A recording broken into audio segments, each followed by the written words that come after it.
A word from the word within මම සහෝදරිය අශාන්ති.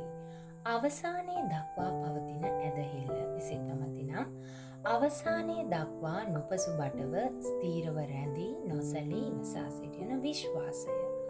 මෙම පණිවිඩය සහෝදර ජෝයල් වෙස්ලි විසින් සකස් කරන ලද ඉගැන්වීමක් මත පදනම් වූ පරිවර්තනයකි. බොහෝ වසරකට පෙර මමත් ඉක්මනින් ප්‍රතිඵල බලාපොරොත්තු කෙනෙකි. දෙවියන් වහන්සේ ඉක්මනින් පිළිතුරු දෙනවා, දේවල් ක්ෂණිකව වෙනස් වනවාත් දැකීමට මට අවශ්‍ය විය. නමුත් උන්වහන්සේගේ කරුණාව තුළින් දෙවියන් වහන්සේ මාගේ අවබෝධය වෙනස් කිරීමට පටන්ගත් අතර මම ඉගෙන ගත්තේ දෙවියන් වහන්සේගේ උනන්දුව මාගේ තත්ත්වයන් වෙනස් කිරීම පමණක් නොව මුලින්ම මාවම වෙනස් කිරීම බවයි.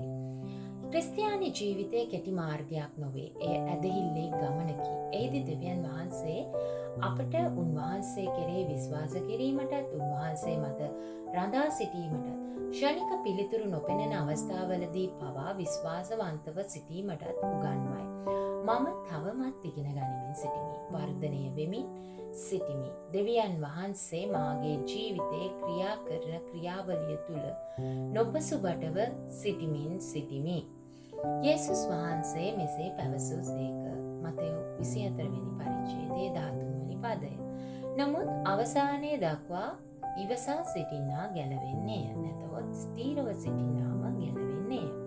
ප්‍රේමවන්තයනි, මුල් භාෂාවේ ඉවසා සිටීම එහෙම නැත්නම් ස්ථීරව සිටීම යන්නෙන් දක්වන්නේ යම් පීඩනයක් යටතේ අප දෙවියන් වහන්සේ කෙරෙහි නොසැලී ඒ වගේම ස්ථීරව රැඳී සිටීමයි. එනම් දුෂ්කරතා තිබියදී විශ්වාසනීයව ඇදහිල්ල තුළින් ඉදිරියට ගමන් කිරීමයි.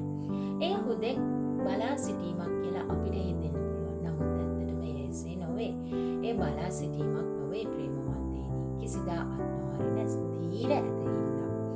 ඉතින් අපි යුගයේ අවසානයේ ළඟා වෙන විට අපගේ ඇදහිල්ල පරීක්ෂාවට ලක් වෙනවා. රැවටීම්, පරීක්ෂා කිරීම සහ අභියෝග ඇතිවන බව යේසුස් වහන්සේ කල්තියාම අපිට දැනුම් දීලා තියෙනවා සහ අනතුරු අඟවා තිබෙන කාරණය. ඉතින් ප්‍රේමවන්තනි, දෙවියන් වහන්සේ සොයන්නේ අවසානයේ දක්වා උන්වහන්සේ කෙරෙහි විශ්වාසනීයව සිටින මිනිසුන්. ඉතින් අපි මේ දුවන්නේ තරගයක්. හරියට මේකත් ධාවන තරගයක් වගේ. ඉතින් මෙහි ආරම්භ කරන අය පමණක් නෙවෙයි, එය අවසානයේ දක්වා සම්පූර්ණ කරනවද නැද්ද කියන එකයි උන්වහන්සේ බලාපොරොත්තු වෙන සාධකය.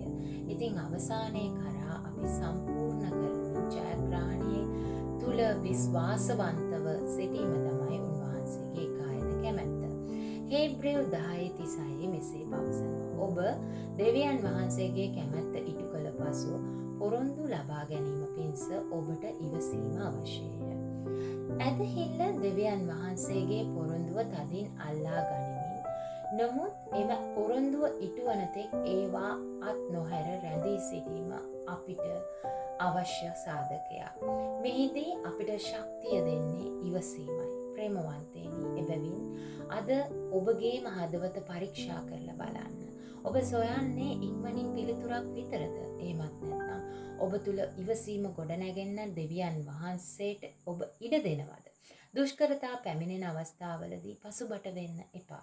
පිළිතුර ප්‍රමාද වෙන බව පෙන්න අවස්ථාවලදී දෙවියන් වහන්සේ කෙරෙහි විශ්වාස තබමින් ඉදිරියට යන්න. ගමන සමහර විට කටුක වෙන්න පුළුවන්, දුෂ්කර වෙන්න පුළුවන්. නමුත් එලෙස දුෂ්කර වුණත් ඒ අවස්ථාවේදී ක්‍රිස්තුස් වහන්සේ තුල ස්ථීරව රැඳී සිටින්න.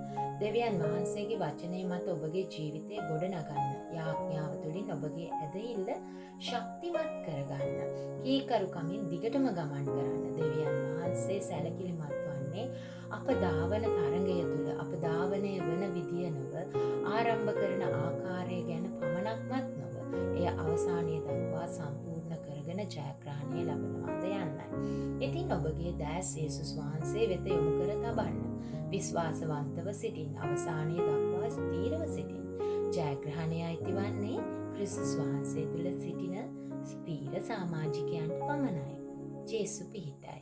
ස්වාමීන් වහන්සේ ඔබව ආශිර්වාද කරන සේක.